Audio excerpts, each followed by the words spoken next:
Alright, today we're going to cover changing the oil and lower oil, gear oil in a Yamaha VF115 4-stroke engines, 2018 model. 20-hour service. Verified with my manual that I've got the correct oil. Bought this kit. And the oil filter, I've also labeled the oil filter with 20.2 hours. What I'm going to do service-wise, which is change both oils and verify the fuel filter, fuel water separator's clean. I did buy this locally. It was cheaper than, no more expensive than online. It was like 16 bucks, which would be about the equivalent of the tax and a couple of dollars. But I did buy it locally to try to get some more local support if I need it. I have leveled the engine. And now we're going to remove the cover. Let me get you set down here.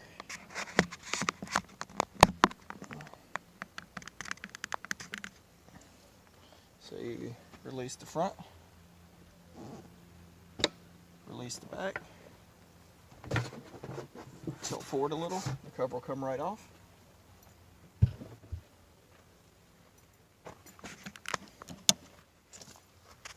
Here is your oil filter location.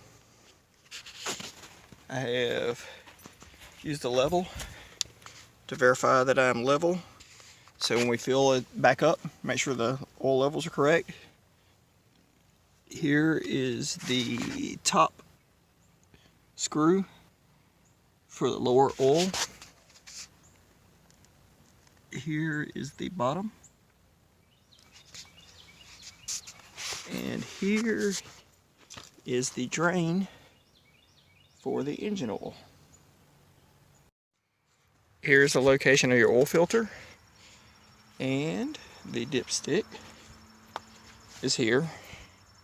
One of your options is to use a suction tool to suction the oil out through the dipstick tube as outlined in the manual. But being as this is a 20-hour service, I'm going to actually drain it. And your drain plug is here. So we're going to drain it and catch the oil out of there, thinking that with this being a 20-hour service, we're getting all the particles and trash and stuff that's collected out of the engine from the assembly process, and we'll drain it out here. And we'll get started next. Alright folks, it's disclaimer time. Do not do this if you are not comfortable. Do not attempt this. Not my fault. I have no responsibility in anything you do to your engine. So now we're going to take the drain plug out. Alright, we've loosened it.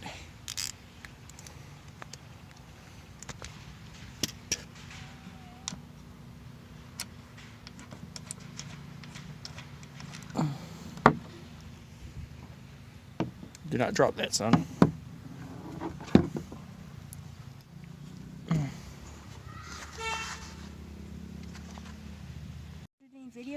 Now we're going to start install the plug back in.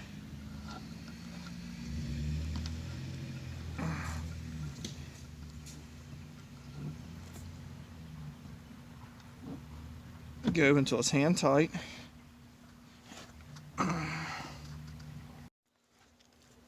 Once you're hand tight, you're going to use the ratchet. Go by torque specs in the manual. If you don't have a torque wrench, you will do a quarter turn from finger tight. Do not over tighten. This is aluminum. There is a crush washer, but do not over tighten. You strip it out, you'll be in a world of hurt.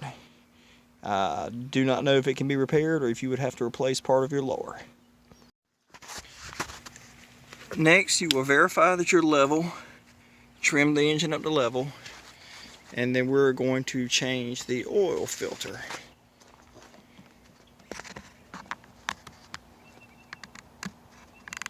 Alright, here's the oil filter. And I do not have a filter wrench. And some people are probably going to fuss, but this is a very small oil filter. So we're going to use a pair of channel locks. And we're going to take it off.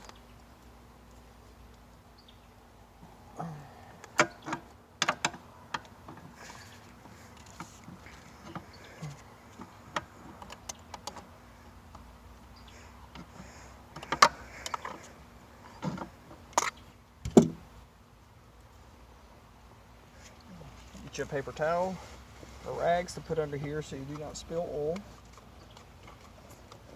Get it out as fast as you can. It's dry, so not much oil spilled. And we'll put this in our drain bucket. And we're gonna walk around over here. I'm gonna get the new oil filter.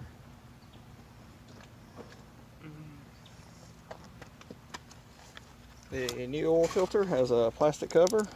Get that off, keep moisture out. It's already lubricated. I'm gonna put this on. Alright, once it's tight, give it a quarter turn per the manual.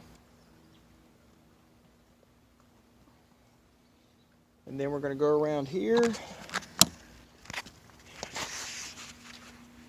This is your fuel hole. So we're going to take this out. And I'm going to check the manual, but I think it was either 3.2 or 3.8 quarts. So we're going to check that. I'm going to grab a funnel and we're going to put some oil in it. Alright, to fill the oil cap's here, and it's easier to pull if you just take this cover. Just give it a pull, it snaps in. You've got the rubber grommet here. There's one at the bottom. There's one on this side, and then one down there. Just pull, and that pulls right off. Just be careful putting it back on. And that makes it easier to fit the oil in there.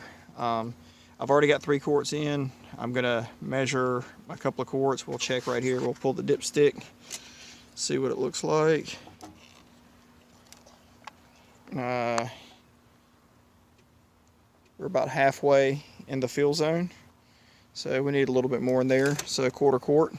So I'm going to try to do that, and can't do it with 2 hands, so I'll be back shortly.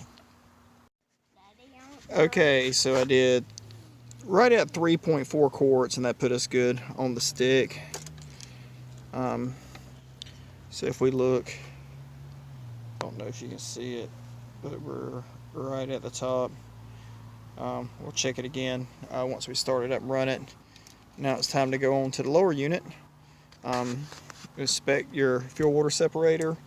It's clear, there's no debris, everything looks good. That's one of your steps, is inspect it.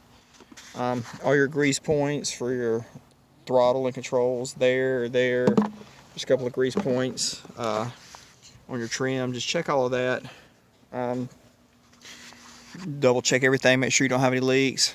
You know, let's say make sure the oil filter's tight. And for any that are interested, this is your plug for the NMEA cable, which if I get enough interest, I'll do a video of how I did that and add it to my Garmin also. But just that white plug there is the one for your NMEA 2000 if you do want to hook it to your depth finder.